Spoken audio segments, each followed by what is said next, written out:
Madam Clerk, if you could call the roll, see how many people are here. Senator Chambers Armstrong. Senator Elkins. Present. Senator Harper Angel. Senator Mays Bledsoe. Senator McDaniel. Senator Storm. Here. Senator Thayer. Senator Wheeler. Senator Williams. Senator Nemus. Present. Senator Mills. Yeah. All right, we have a quorum, and unless Senator Storm has a mouse in his pocket, he has a guest, I believe. Thank you, Mr. Chairman. I'd like to introduce everyone to Alba Sanderson. She's 11 years old and is a sixth grader at Frankfort Christian. Very good. Welcome to our committee. Anybody else have guests that they want to announce? All right. Well, we'll dive. Senator Nemus, Co-Chair Nemus. Yes, our by-county clerk in Bullitt County, Kevin Mooney, is here. Very good. Let's welcome them.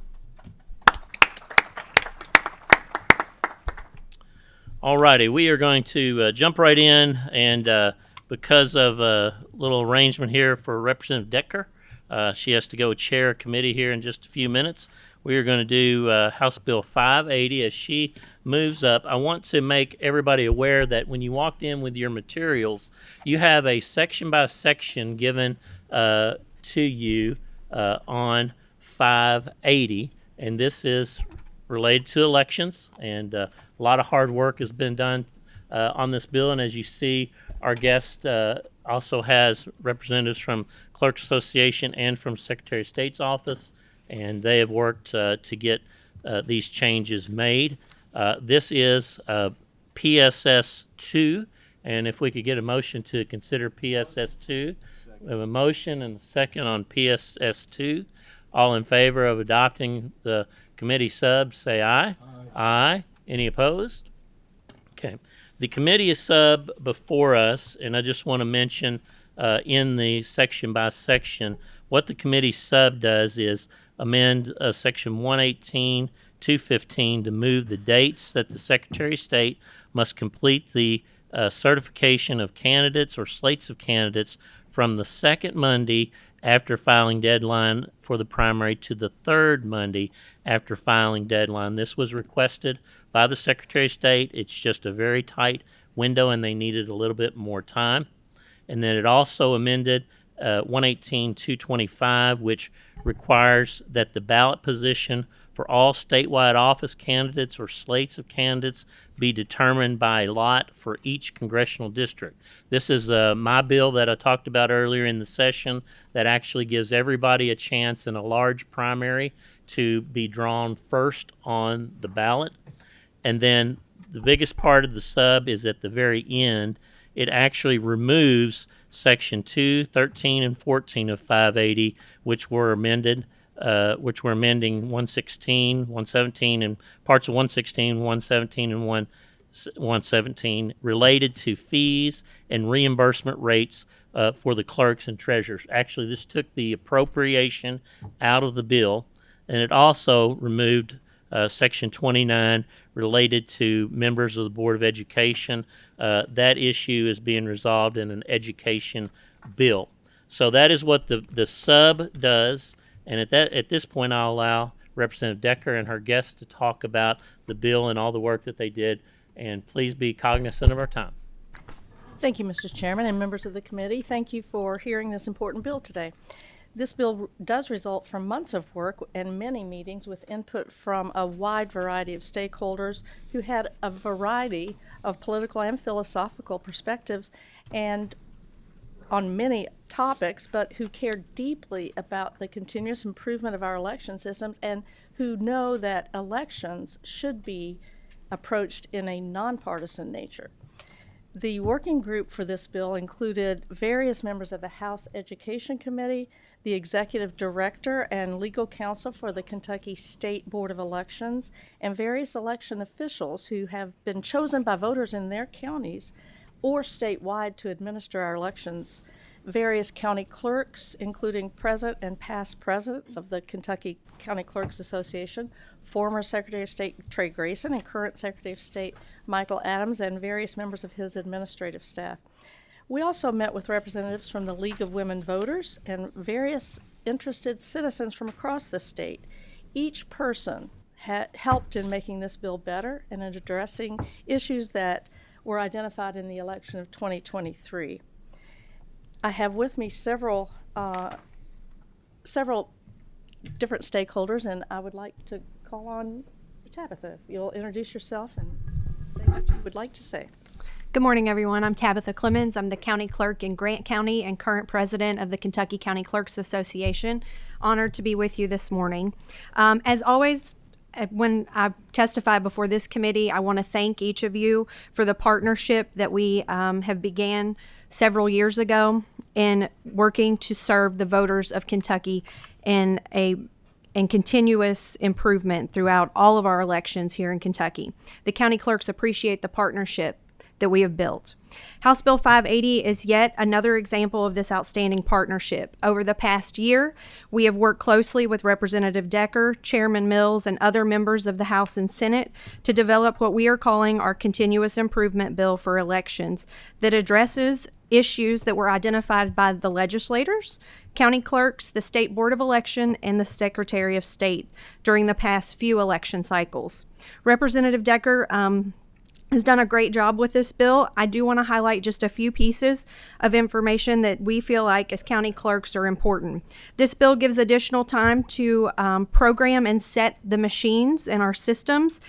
Allowing this work to start as soon as the ballots are certified is really important. It will allow our county boards and vendors to perform this important task without being rushed right before the election. This also helps us to clean up our voter rolls. So voters who move to other places, particularly in my county, we're seeing a lot of tourism and Airbnbs, and our residents are moving elsewhere, particularly Ohio. And right now with this ERIC system and all the states being taken out of the system, this will allow us to have contracts with other states surrounding us so that we can ensure voters are getting removed promptly.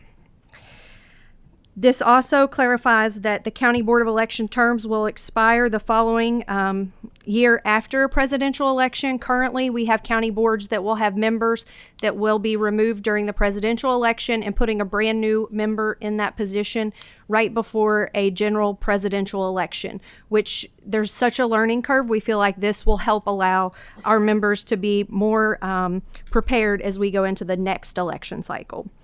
This bill also clarifies that counties need to only keep the surveillance video footage for enough time after the election to be sure that any recounts or contests have been completed. The 22 months of red tape created by the Kentucky Department of Libraries and Archives was unnecessarily long and costly. It was a costly unfunded mandate. We know that, and it's inconsistent with the intent that Chairman Mills had when he proposed the video footage requirement. Additionally, this bill resolves conflicting statutes about how to handle a situation when no candidate files for a school board election, making it clear that the race can be determined by a write-in, like all of our races. Previously, there was a statute that called for the seat to be filled by write-in and another that would be filled by appointment. This language creates consistency for all candidates. I want to conclude my remarks by discussing something that is no longer in House Bill 580, the additional state funding for elections. The reimbursement rates have not been adjusted since the early 1970s. I want to pause and let that sink in for a moment. It's over 50 years that we haven't adjusted these rates. So meanwhile, every other element of our elections, including our personnel, our poll workers, our postage, voting system, and vendor charges have increased over the past 5 decades. We look forward to talking about that during the interim and finding an equitable solution for funding for elections. Jenny Schutzfeld? Jenny Scutchfield, Assistant Secretary of State. We had 2 specific asks in this bill, and Senator Mills, thank you for the sub. We had asked for the certification so that we could make sure that that was done correctly and give us enough time to get that done. And then the other federal law changed regarding the meaning of the electors, and so that was another original change that was in the bill. So we thank you. Very good. Thank you, Taylor Brown. Motion on the bill. Let's let Taylor say just a couple. Thank you, Mr. Chairman.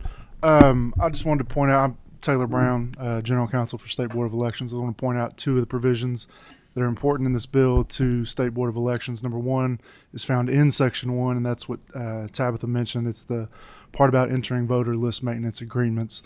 That's natural for the State Board to get that power. We are the agency that is in charge of registration and purgation of voters. In fact, last month we removed 16,000 ineligible voters from our rolls, so this will help us continue that as more and more states have left the ERIC program. This gives those states that have left some confidence that they can enter into these agreements with us, and we can enter these state-to-state agreements instead of being solely reliant on ERIC. The second one would be Section 2 that Tabitha also mentioned about the appointments of county board members. Currently, as it stands, we're appointing county board members in July, right before the November presidential election. So we're really just throwing them in the deep end, asking them to, learn to swim in what's going to be the biggest election that they'll have in their 4-year term.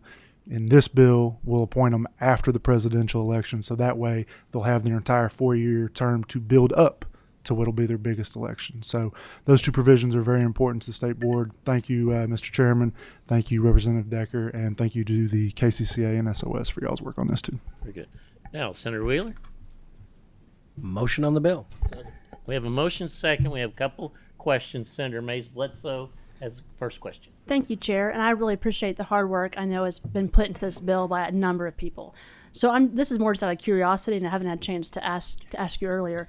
Why is the State Board of Elections authorized, and maybe not the Secretary? I'm just curious.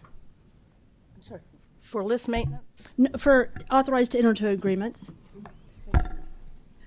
or if they both are. I'm just curious.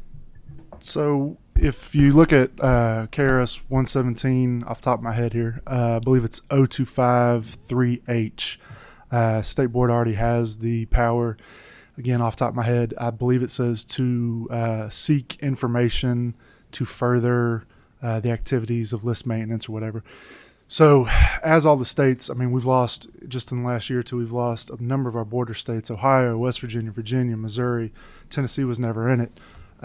So we're starting to see where the states are entering these one-off agreements, state to state, and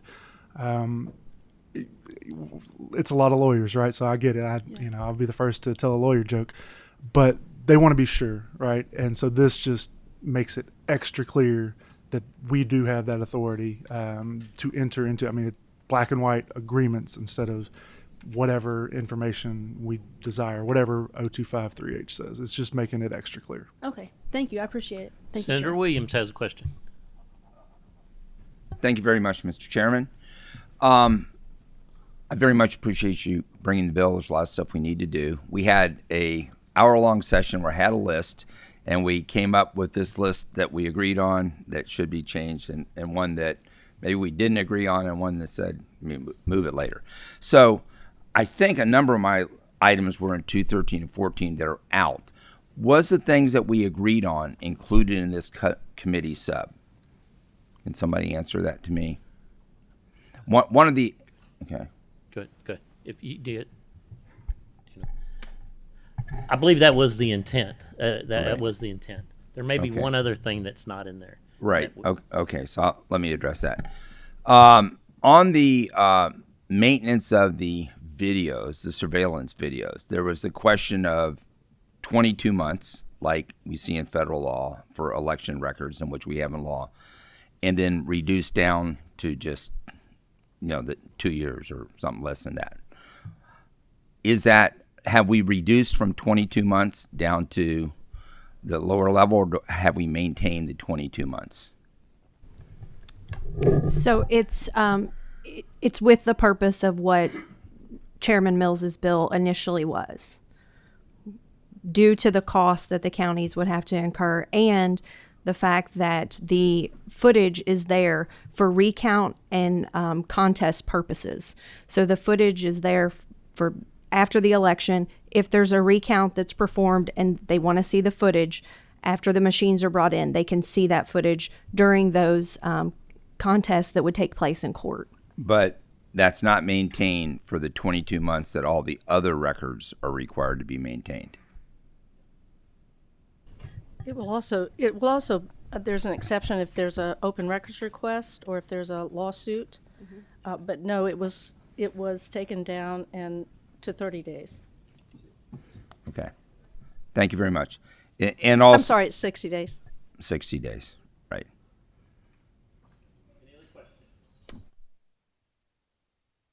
Call the roll. Senator Chambers Armstrong. Senator Elkins. Aye. Senator Harper Angel. Senator Mays Bledsoe. Senator McDaniel. Aye. Senator Nemes. Aye. Senator Storm. Senator Thayer. I'd like to explain my vote, Mr. Chairman. Yes, you may. Thank you, Mr. Chairman. I vote yes.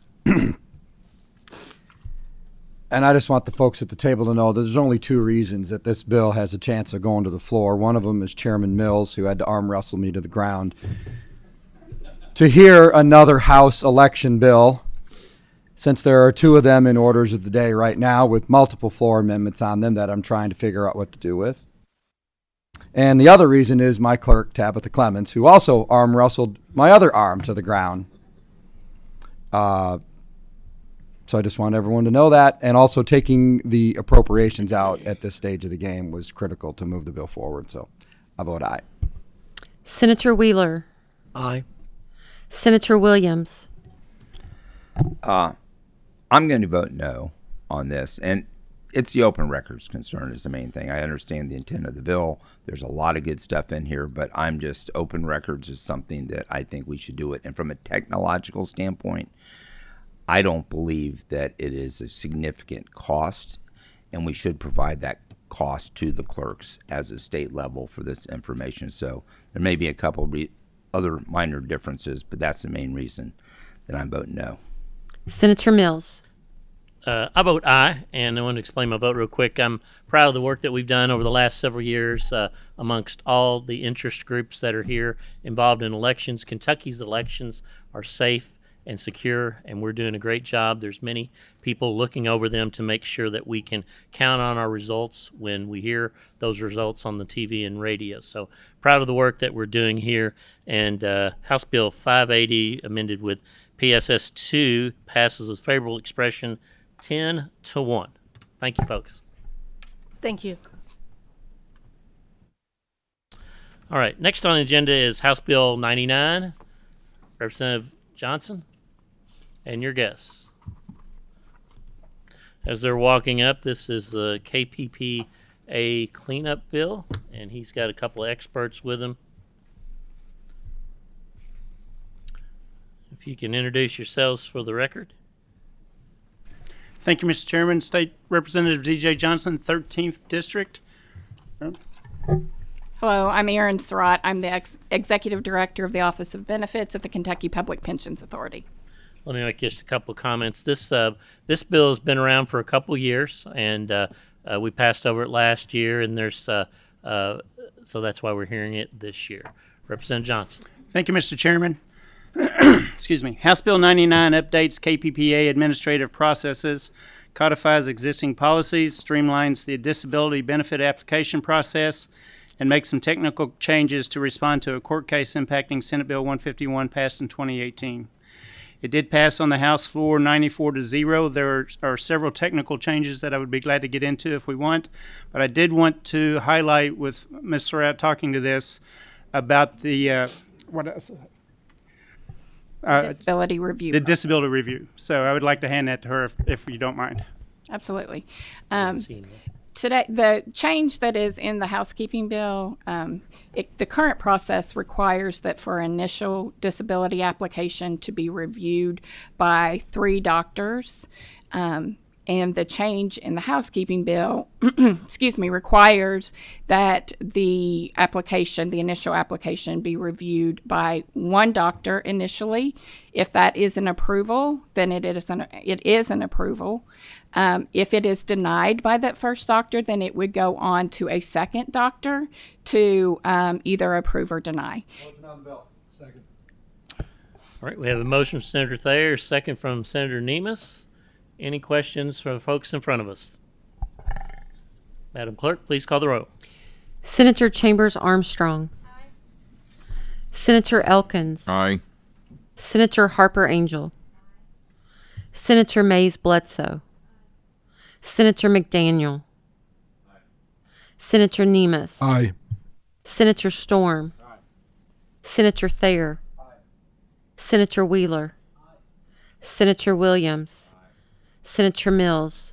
I vote aye. House Bill 99 passes with favorable expression 11-0. We have a motion for consent from Senator Thayer, second from Senator Nemus. And all in favor, say aye. Aye. Any opposed? This item moves to our consent agenda. Thank you, Mr. Chairman. Congratulations. Thank you, members. Thank you. Next on our agenda is Representative Meade's bill. I believe he's in here. There he is. House Bill 635. Representative Meade, the floor is yours. Welcome to our committee. Thank you, Mr. Chairman, members of the committee. I am David Meade, Speaker Pro Tem of the House. We have all, from time to time, I'm sure, seen those fiscal impact statements come back to us with those astronomical numbers on them. And the one thing that we are supposed to use for transparency in this body when making decisions on bills, when it comes to the fiscal impacts of it, has, in some instances, became a tool to kill a bill if a department or a cabinet or an administration does not like it, with very little information that comes along with that. So this bill simply adds that when they are doing those fiscal impact statements, they must provide documentation and proof of how they came to that amount. It also must look at any future savings or return on investments, and it requires a cabinet or department head to sign a statement that it is accurate. And basically, that is all the bill does, Mr. Chairman. Motion on the bill. We have a motion from Senator Thayer, second from Senator Storm. Any questions of Pro Tem Meade from our committee? Madam Clerk, please call the roll. Senator Chambers Armstrong. Can I explain my yes vote, Mr. Chair? Yes, you may. I think there's a lot of good stuff in this bill. I think it's a transparency measure. I think the public deserves to know how we are getting the information that we're making decisions on. I'm a little bit concerned about the cost and hope that we will be able to fund this because I do think additional resources will be needed. But I think this is a great bill and I vote yes. Senator Elkins. Aye. Senator Harper Angel. Explain my vote, Mr. Chairman. Yes, you may. I vote aye, but I do hope this body provides the funding to assist the Department of Insurance with the additional duties, and it does not become another unfunded mandate. Senator Mays Bledsoe. Senator McDaniel. Senator Nemus. Aye. Senator Storm. Senator Thayer. Senator Wheeler. Aye. Senator Williams.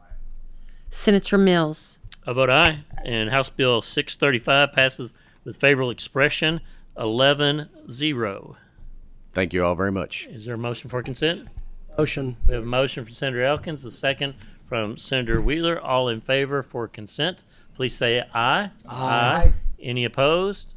Very good. Moves to our consent agenda. Thank you, Mr. Chairman, members of the committee. You're welcome. Okay, next is House Bill 472, which is Representative Freeland's bill. I believe he may have guests too.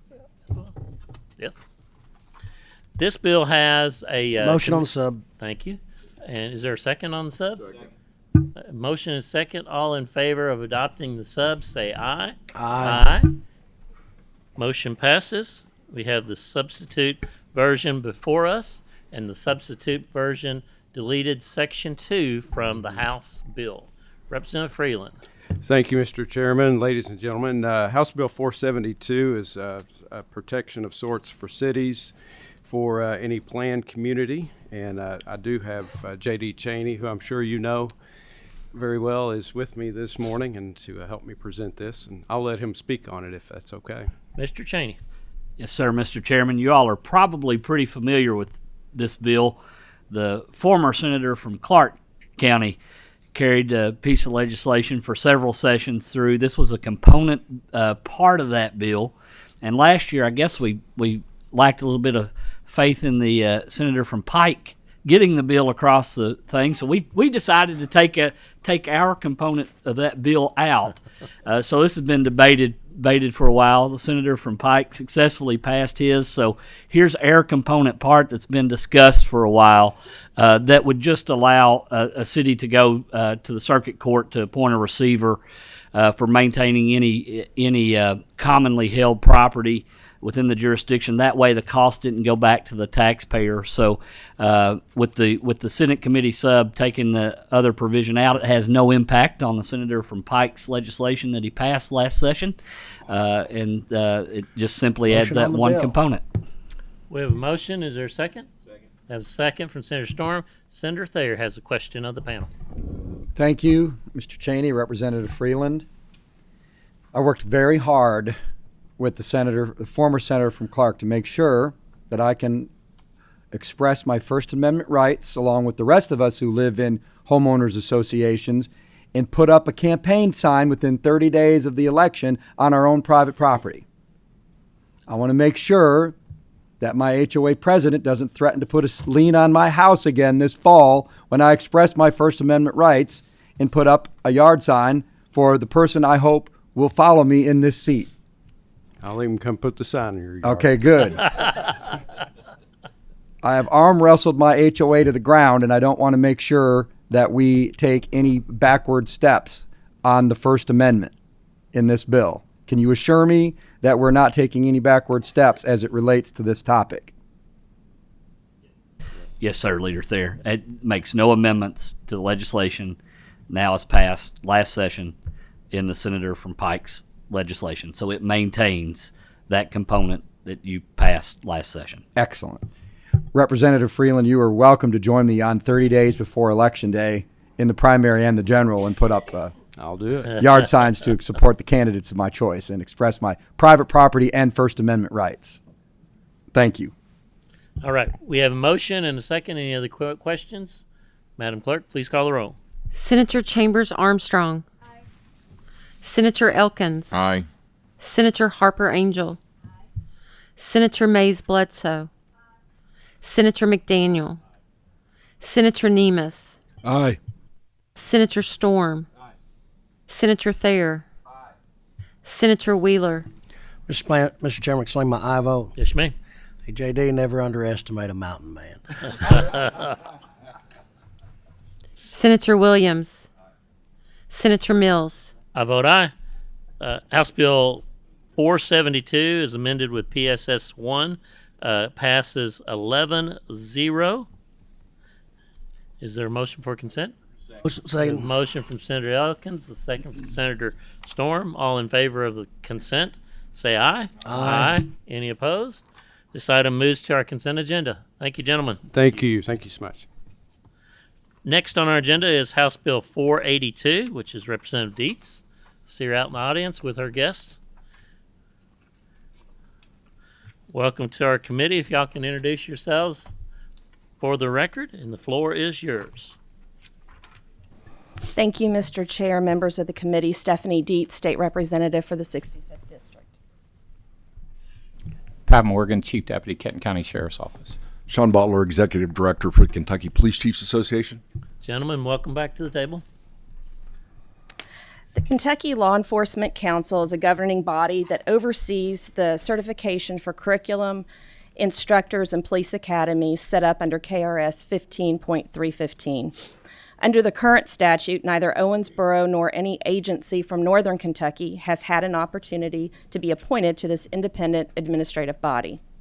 House Bill 482 will give a seat on the Kentucky Law Enforcement Council to the Owensboro Police Department and a representative from the Northern Kentucky Police. Motion on the bill.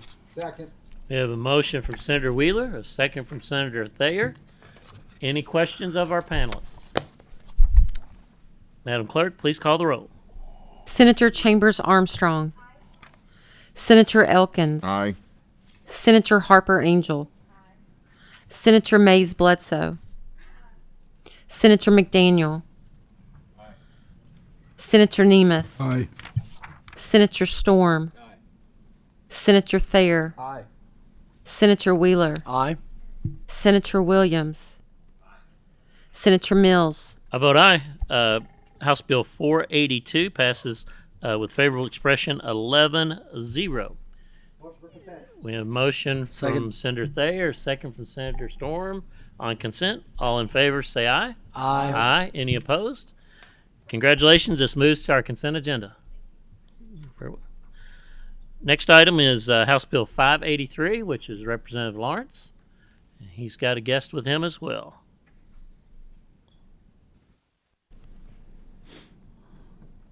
Welcome, gentlemen and ladies. Thank you, Chairman, members of the committee, Representative Lawrence of the 70th District, and I have a few guests. Brianna Carroll, Director of Public Affairs for the Kentucky League of Cities. And Rusty Kress on behalf of the Kentucky League of Cities. Welcome, folks. The floor is yours.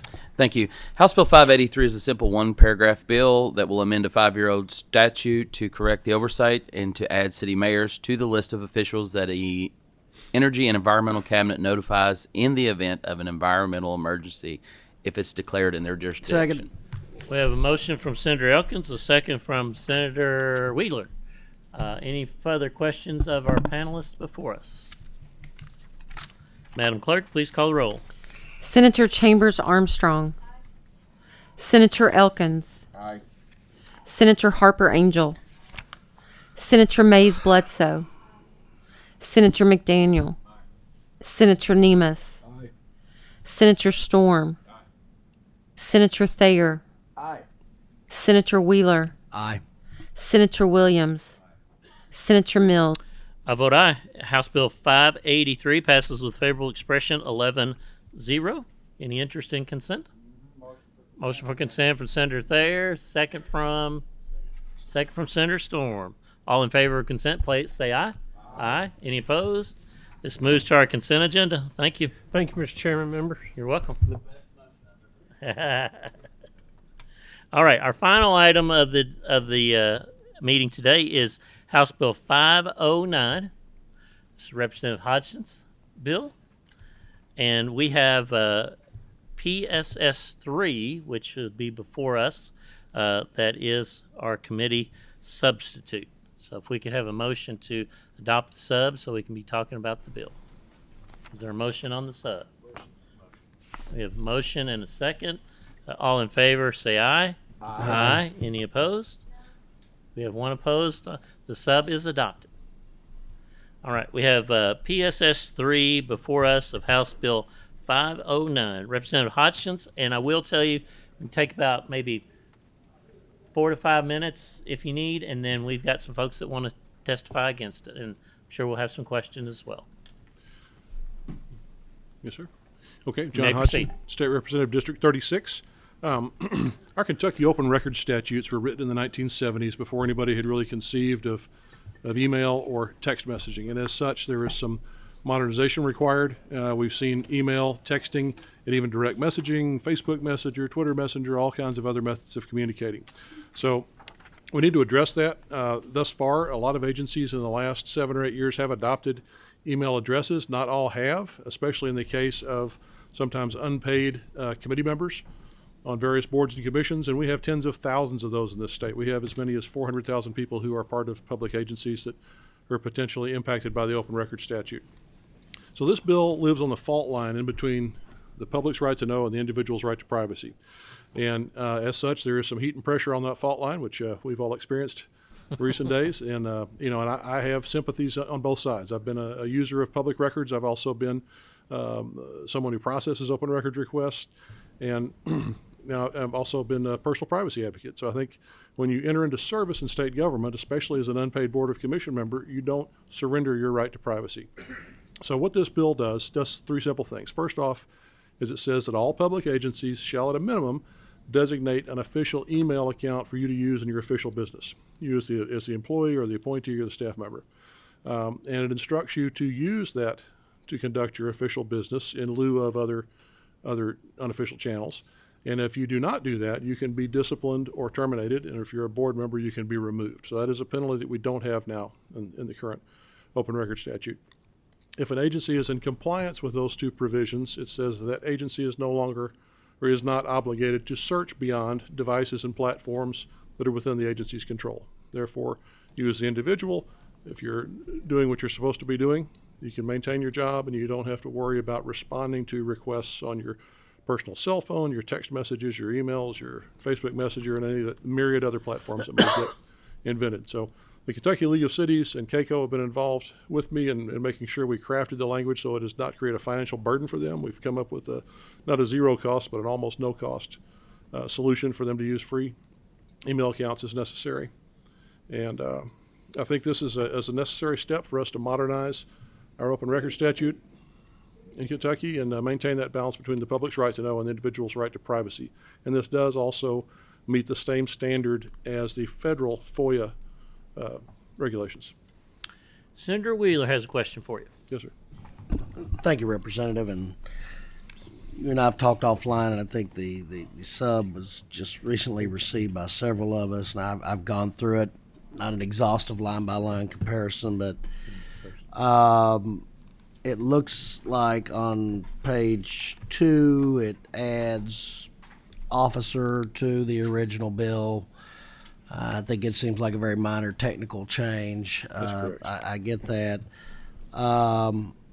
Subsection 10, it changed from an electronic device or system that is the property of, comma, or under the control of, comma, the public agency to an electronic device or system that is the property of the public agency. If you could you please elaborate maybe why that change was necessary? Yeah, there's, I guess, interpretation. If someone were to come snatch your cell phone out of your hand, it's under their control, but it's not their property. And okay, that makes some sense to me. And then I guess under Section 2, KRS 61.870 appears to have been added, which, yes, although there's very few changes, it seems to add several pages to the bill. If you could just, for the sake of members of the committee, explain why that change was made and how that substantively affects the bill. Yes, this was a technical change that was kind of late breaking yesterday, and apologize for the problem with Committee Sub 3. For some reason, it was sent 8 o'clock last night, and some people didn't receive it until later today. But basically, in the definition of public agency, it says public agency, the current version says, means every state or local government officer, which means, doesn't actually make any sense to me, but the agency and the person are merged. Well, clearly the intent of the bill is to bifurcate your agency business from your personal business, and if the state or local government officer is the agency, you can't bifurcate that. So even elected officials have a right to personal life and personal privacy. So that had to be removed just to avoid any legal complications, and then there's a couple of things in here for renumbering and minor adjustments. And clearly, just for everyone's edification, this would only apply for like open records requests. Clearly, if somebody received a text on a board business or state business from somebody and they felt it was improper, whatever, they could still take that text to whoever the appropriate person was, or even to the press for that matter. Right. And then at that point, I guess any rights would essentially be abrogated at that point to some degree. Sure. Is that a fair statement? Absolutely. Okay. And other than that, there's really not any significant changes over the bill that originally came out of the House. Is that a fair statement? That's a fair statement. At the very end, there is a Section 4, just for, it's kind of implied, but this is to have clarity that the Act applies to all open records requests that are pending as of the effective date of this Act. There's no emergency clause, so I assume that'll be around July. That's just to put a clear line in the sand about when it applies and when it doesn't. Okay. And so then in that sense, it's not retroactive then? That's my reading of it, but I'm an engineer, not a lawyer, so. Okay. Any further questions? I can come back to you. I guess pending would be, well, so I guess they could still be made today and still be pending, so it would apply then. Okay, thank you, Chairman, for the indulgence. Senator Williams has a question. I appreciate you being up there at the table by yourself, Representative Hodgson, and all the hard work that you put into this. One of my concerns is from the technical side of when we go back and look at emailing, which we're covering. I couldn't quite understand the question from Senator Wheeler, but does this cover text messaging or other messaging apps that are really the common way that most people communicate these days? So what this does is it establishes a minimum standard that if you're an agency, you've got to at least provide people with a designated email account. And because in the past there have been, let's say, some unpaid board and commission members that didn't have that. So the only way they had to communicate was with personal devices. So this eliminates that problem. It in no way restrains the agency from using an app like a messaging app, something like that, or providing a device or providing a body camera or any of the other myriad things that they may do. It just says that if you have provided your members, your employees, with at least one official way to communicate and telling them that they need to do their official business on that, then you do not need to search their personal devices, personal accounts. It just creates a bifurcation between the professional and the personal. And the presumption is that you're going to use your professional accounts to do that. Someone who doesn't, who crosses that line intentionally, can be disciplined or fired.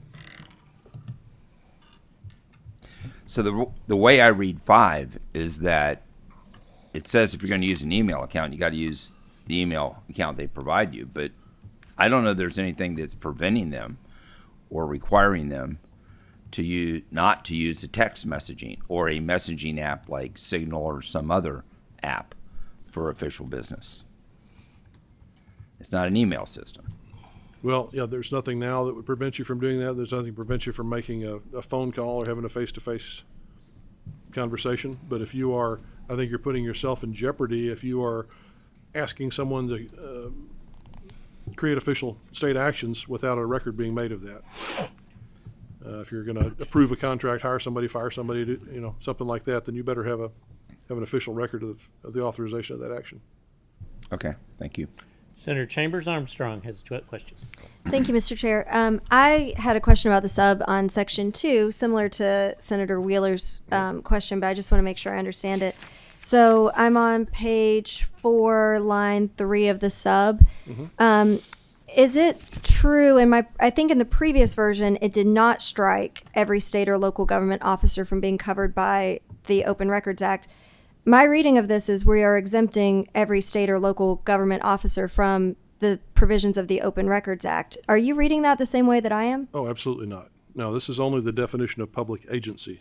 It has nothing to do with the definition of open records in 61870. This is only, and like I say, I don't know why the language is written this way in the 70s, but it says public agency is every state or local government officer. That says that the human being and the agency are one, and it would be impossible to, through the law, to bifurcate that you've got an official phone, let's say, and a personal phone, with that definition in there. So, I appreciate the explanation. I think the Open Records Act then says that only public agencies are covered by the act. So, I do read this in effect as exempting every state and local officer from the Public Records Act, which gives me a lot of heartburn.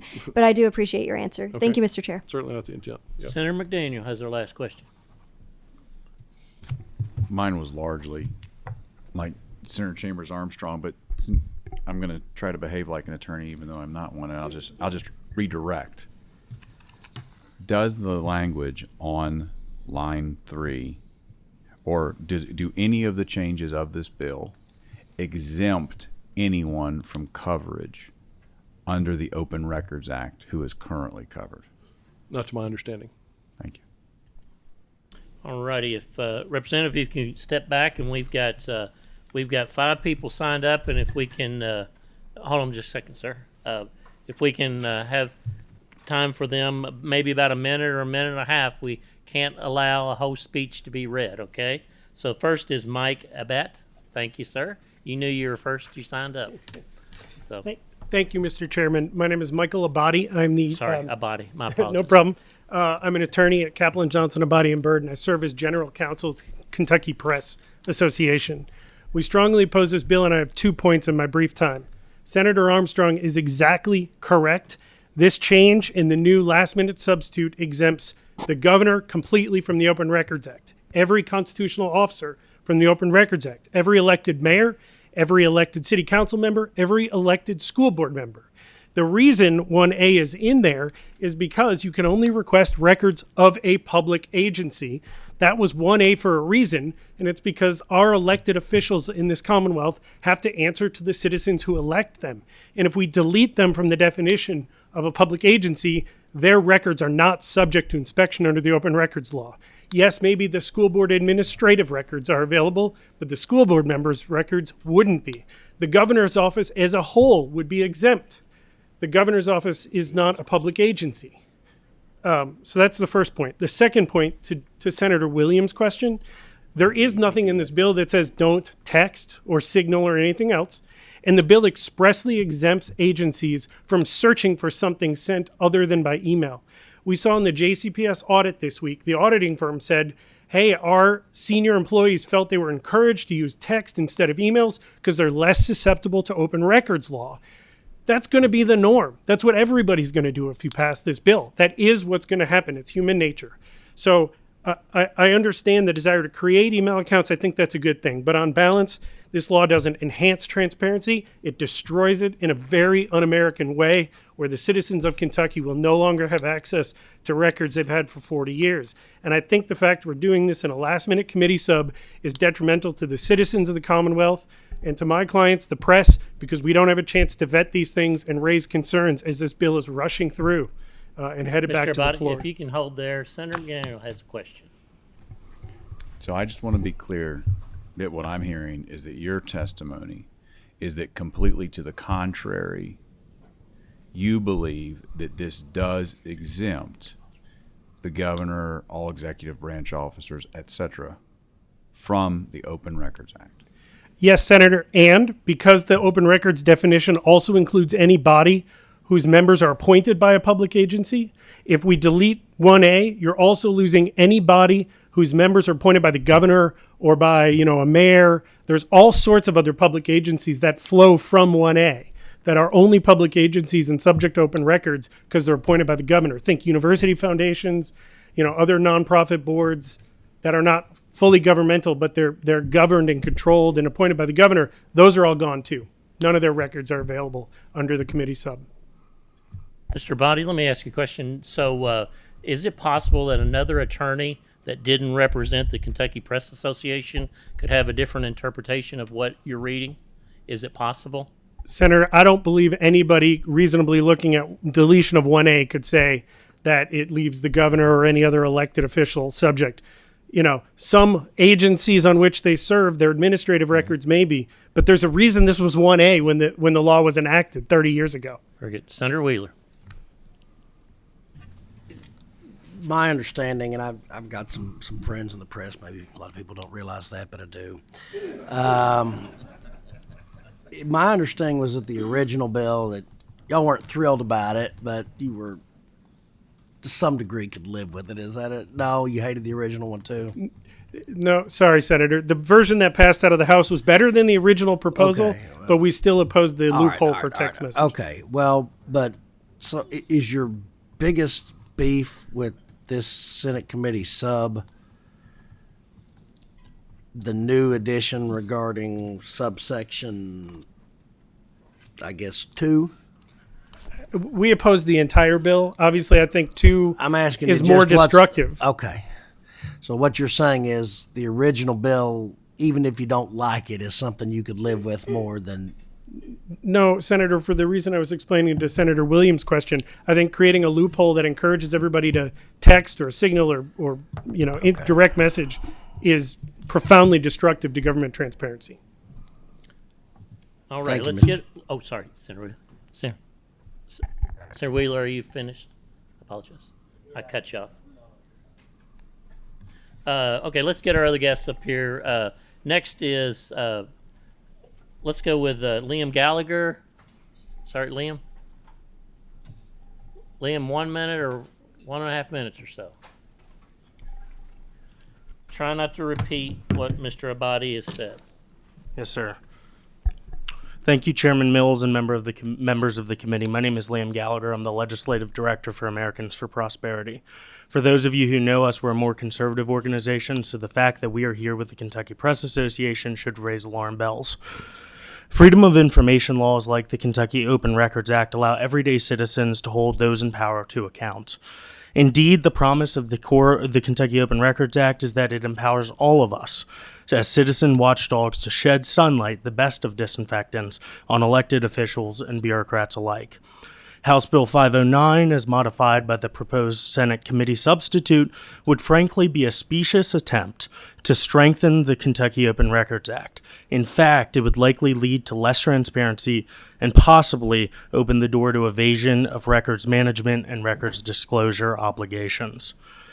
Substitute 3 would eliminate an essential provision in House Bill 509 concerning the government's constructive control over public records housed on personal accounts or devices. As Senator Wheeler mentioned, Section 10 in the committee substitute removes the word control. It is our position that using the word control gives state agencies constructive control over the records and not the device, and therefore those records, which may be on a private device, are still public records. The elimination of any reference to control creates a moral hazard and incentive for bad actors at public agencies to invade the Kentucky Open Records Act. By conducting official business either on a physical device that is not the property of the government, for example, a personal phone, or with an unauthorized personal email. There is no compelling ground for eliminating this language from House Bill 509. To Senator Wheeler's point, while we are not thrilled with how House Bill 509 came out of the House, we will not try and stand in opposition to it. But with Committee Substitute 3, this bill is extremely dangerous to open records in Kentucky. Senator Elkins has a question real quick, and then Senator Wheeler. So, I'll say this. As a public official, I still think I have some reasonable right to expectation of privacy. Particularly on my private devices. And I have a device that I have public email on, I have business email on, and I have personal email on. Mm-hmm. Is it your stance that that device should be open to scrutiny or to open records request? It's our position that we uphold the federal standard, which would be if somebody can prove that you have an open record on that device, they can go to a court and request that record, not your device. We're not saying that a state agency should be able to seize your device. The word control, as Representative Hodgson, I do very much appreciate his work on this bill, but a state agency can't just take your device. That raises serious Fourth Amendment concerns, right? That's not what we're calling for here. We're saying that the federal standard of open records, which is if we can prove that on your private device you are violating this law, a court can step in. This removes that legal theory of constructive control, saying that there's a possibility that a judge could rule that the state agency does not have control over their records as written in the committee substitute. Thank you, Mr. Chair. All right, Mr. Gallagher, let's let a few other people come up. Laura Thank you all. O'Brien. Laura, I apologize. We are very tight on time, so. Is this on? Yes, it is. You're good. Thank you. May I please have like 3.5 minutes? I won't. No, go we over. cannot do that. You need. Everybody's had about a minute or a minute and a half. So please. Okay. Well, please cut down your remarks. I will do my best. Speak from the heart. Okay. Well, so I'm a huge proponent of open records. We've held our public agencies accountable with all the records that we've done. We've just been really big advocates for it. I'm just a mom from Oldham County. I'm not here representing anybody. But the reason I'm coming is because I was in communication with Representative Hodgson on this, and he told me that this bill was about the Fish and Wildlife lawsuit, and that is the whole reason why he's filing this. And I want to say that we should not be legislating based on one situation that happened.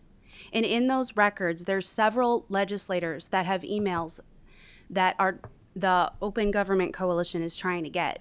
So I'm trying to figure out, why is this here? Why is this lawsuit, or why is this legislation happening when there's a lawsuit pending right now that would affect the outcome of the Fish and Wildlife lawsuit. And so I want to ask you to vote no on this. This bill is not about transparency at all. And actually, now that I know that the committee sub is out, I'm actually floored that anybody would even consider that.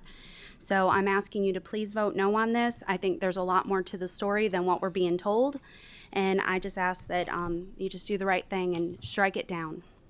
Thank you. Thank you so much. We have, if we can have both our guests from the League of Women Voters come up and real quickly, as we've done equally across the opponents, to a minute or minute and a half, please. Thank you. Good morning, Chair Mills and members of the committee. Thank you for letting me speak. My name is Cindy Heine. I'm legislative liaison for the League of Women Voters of Kentucky. I'm here to strongly oppose House Bill 509 because it would weaken our Open Records Act. The League believes that democratic government depends upon the informed and active participation of its citizens and requires that government bodies protect the citizens' right to know by giving adequate notice of proposed actions, holding open meetings, and making public records accessible. All public business should be conducted in the open. Former Attorney General Daniel Cameron said in a June 2022 guide to Kentucky's Open Meetings and Open Records Acts, the acts offer Kentuckians essential access to their government and promote transparency between the government and the citizens it serves. This relationship is necessary for the continued success of our democracy.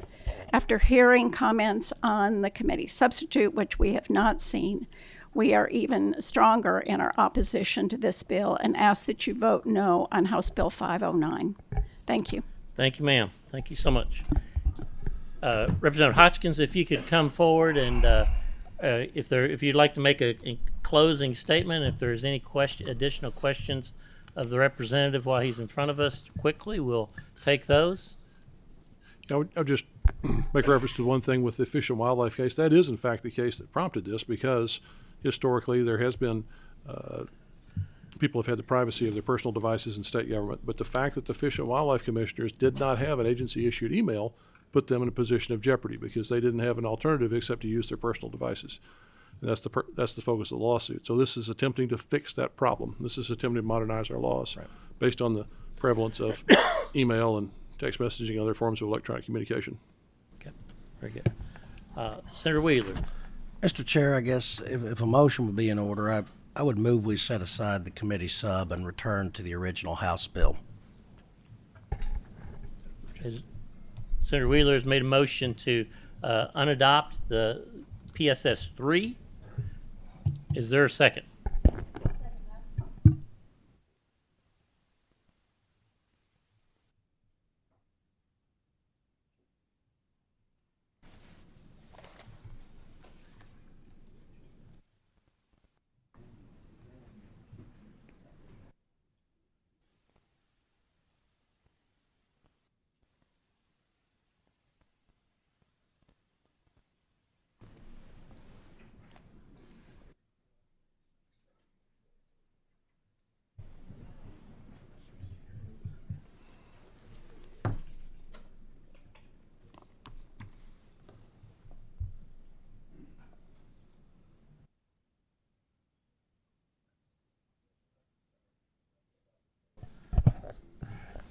Senator Wheeler, you're recognized again.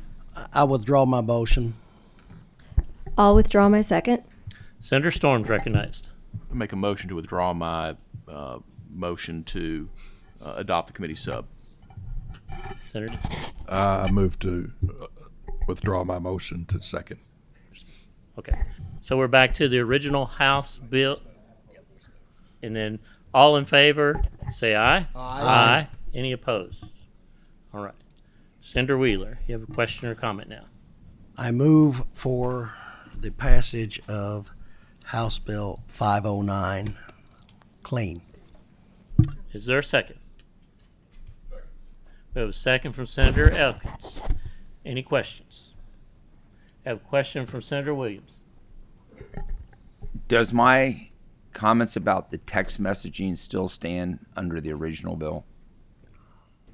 I don't think that would make any difference, no. I mean, Right. there's So no- they can, so under this, the text messages or other apps, Signal, Messenger, would be excluded from open records.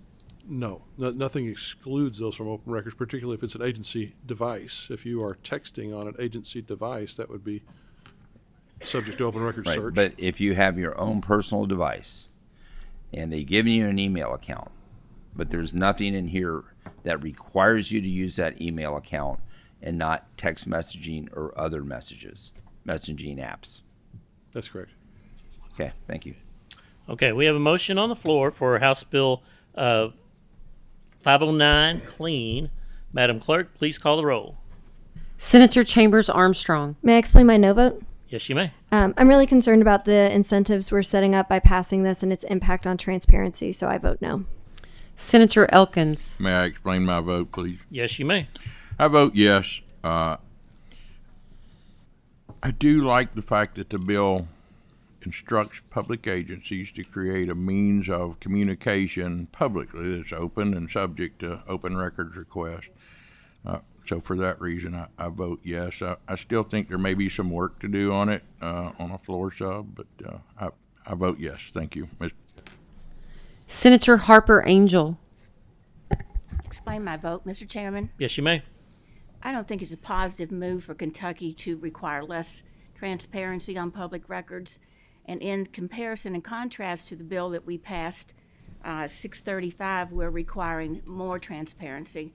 And I believe that that's the right thing to do. So I vote no. Senator Mays Bledsoe. Explain my vote, please. Yes, you may. Thank you, Chair. I'd like to explain my pass vote, and I'll tell you why. I deeply am grateful that we amended this to the original bill. I, too, had a great deal of concerns about the sub. But I think we have a tension that we're going to have to manage moving forward in all of this space, which is, you know, I've got teenagers. Texting is their communication now. They don't come to me, you know, we text. It's a form of communication, just like I lean over and have a conversation with someone here. That's not going away. The generation behind that is even more in that space. They text their boss about everything. And so that's a tension that I'm not sure we've come to a resolution at. And for that reason, I'm passing. I cannot give it a yes vote today. Thank you. Senator Nemes. Aye. Senator Storm. Aye. Senator Thayer. Senator Wheeler. Mr. Chairman, explain my aye vote. Yes, you can.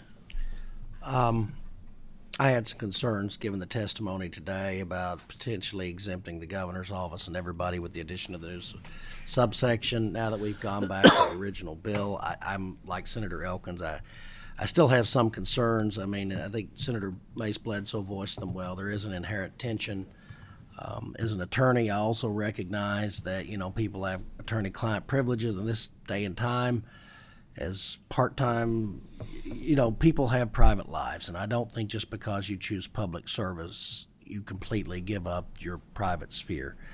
I guess I will rely somewhat on the testimony of the presenter, who I know to be a very honest person, that this mirrors the federal standards currently, and to that extent, even though I'm not 100% in okay, I guess sometimes you have to get to, are you more okay than less okay? So I guess I think I look at this more as the start of a conversation moving forward, but I vote aye. Senator Williams. I'd like to explain my no vote. I was here 30 years ago when we passed the first open records law and then the open meetings law in the wake of Bob Trott. And I've been very strong on privacy ever since, and open records, open meetings. There is a problem, and I congratulate the representative and everybody here for trying to address the problem of privacy versus our governmental records. There's an issue there that absolutely positively needs to be addressed. But we haven't addressed it in a way that really accommodates the necessity for open records, government records, to be available to citizens that are concerned. I think there is a way to do this. Quite frankly, there are apps we could get that we could require the communication on other than just email. There's another, and I firmly believe that this needs to move forward. We need to go through the interim, and we need to come up with a solution that accommodates both the privacy of a lot of these volunteers that are board members and aren't really executives, but also the compelling need for the public to be able to access records. And so that's why I vote no. Senator Mills. I vote aye, and House Bill 509 passes with favorable expression 6-3 and 1 pass vote. Thank you, ladies and gentlemen, for your attention to this issue. Is there anything else to come before our committee? If not, we stand adjourned.